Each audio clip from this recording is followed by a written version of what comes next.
January 1st of 1884, the Union Stockyards Company was formed. And in short time, they had a competitor. The next year, the Central Stockyards Company also was formed, and they were all located in that Stockyards area. But then the Depression of '93, they called it the Panic of '93, came along, and both Stockyards companies went broke, and many other things in Sioux City didn't get completed. The combination bridge was partly completed. There was a big investment by Eastern financiers in the Sioux City area. And of course, with the financial condition of the country at that time, they sent a man by the name of F.L. Eaton out here from Montpelier, Vermont. And his job was to pick up the loose ends and recover what they could from the big investments that they'd made. And one of the first things he organized was the Sioux City Stock Yards Company in 1894. The Livestock National Bank, he also organized that, and that was in 1895. And he became the first president of that bank.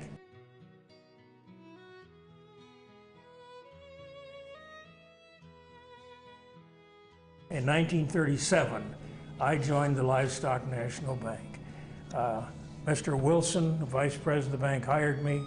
He told me that my salary would be $40 a month.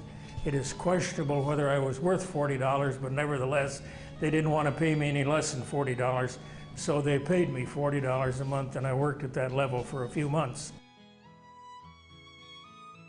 The Livestock National Bank served all the interests at the stockyards, and also because of the interest of the packers, Cuddy, Armour, and Swift.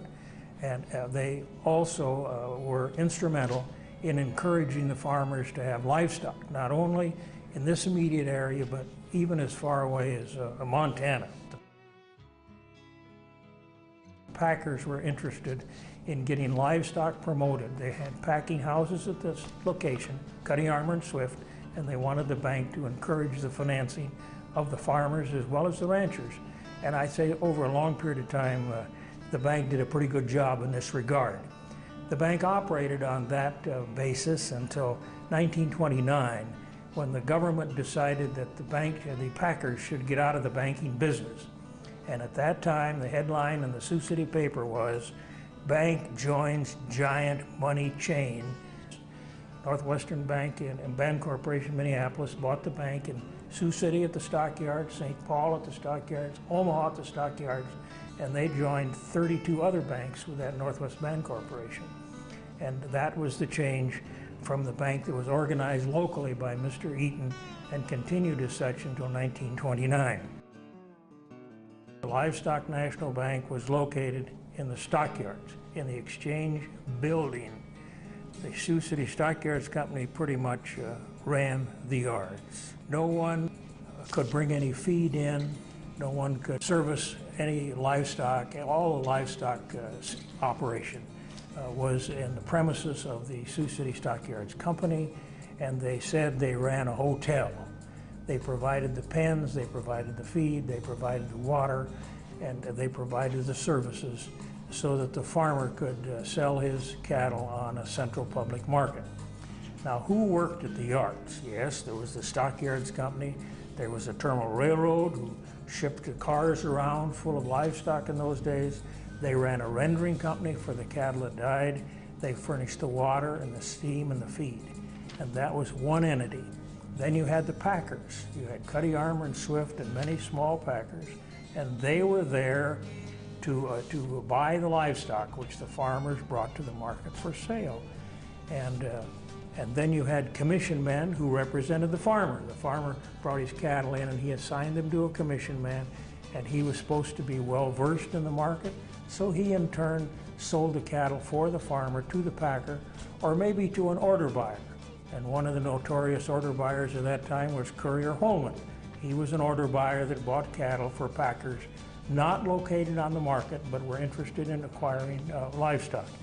Then you had what we call dealers. Dealers were people who had cattle. They owned them themselves. They didn't come from the farmer, so to speak. The dealer bought them out west. He may have bought them in the yards. The cattle belonged to him. And then you had all the allied industries down to the yards. You had the government, the bank, the insurance agencies, the railroad, the serum companies, the feed companies, the restaurant, the bar, at one time a hotel, a newspaper, and a printer. But this whole entity was a way of life.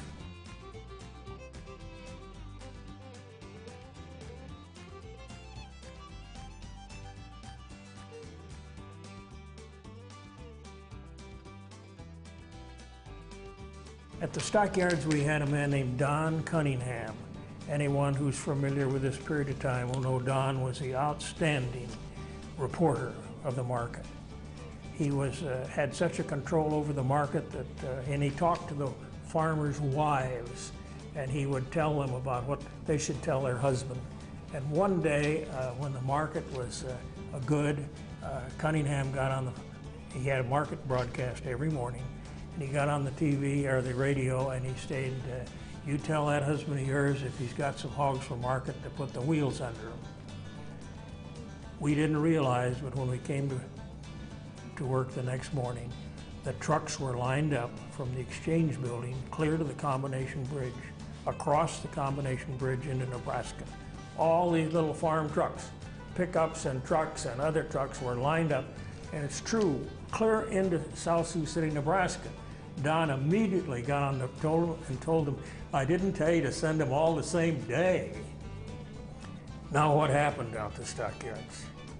What happened was a change in the economic agricultural picture. The concept of shipping cattle to the central public market, represented by a commission man, sold to a packer or an order buyer, getting the cattle from out west, shipped here by the rancher to be sold to the farmer in turn to bring the fat cattle back, to also buy other cattle to take back to the farm. That farming economy changed. The 80 acres or 120 farmer went by the wayside. Big operations came in to play. The farmers themselves went west to buy cattle direct from the rancher.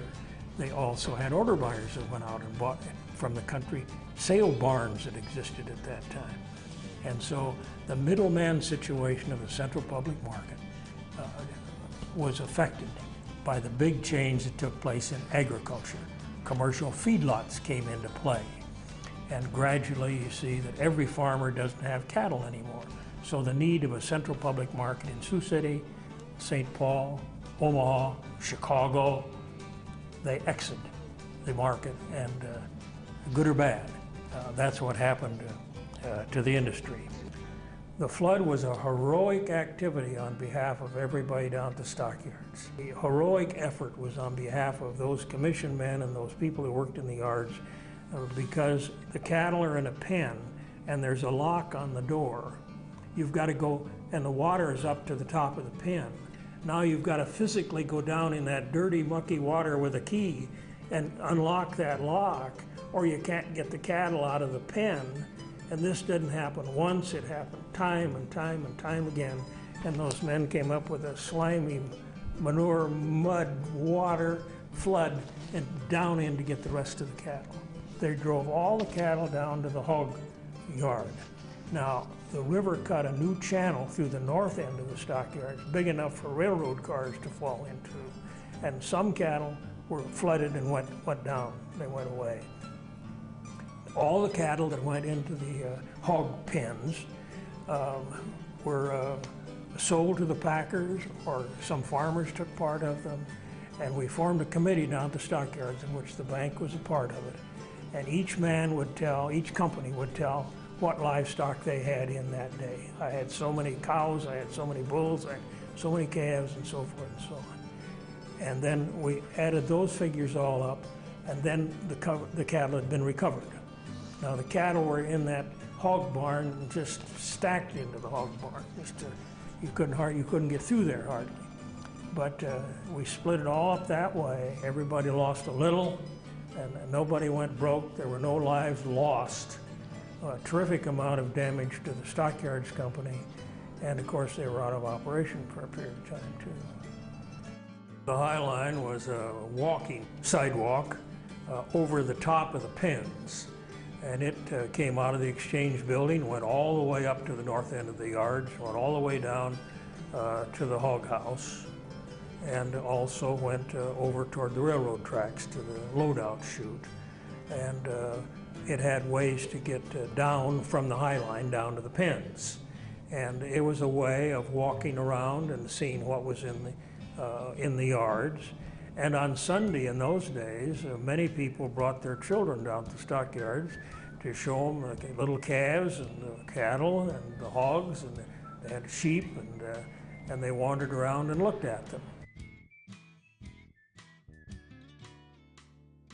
A rancher would come in from the west with a load of cattle in a livestock train, come down to the yards, be there when they sold his cattle, get a check, but also get a check for 2 or 3 animals, which he came down to the bank and cashed and headed uptown. This was an annual excursion for him.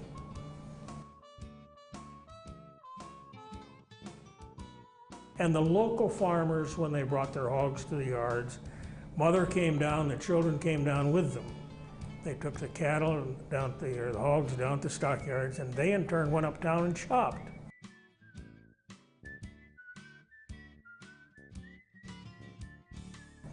And then they'd come back and meet their husband and maybe eat and go home. There wasn't one individual, one company, or one activity that really predominated other than the Stockyards company that owned the premises. But this whole entity was a way of life.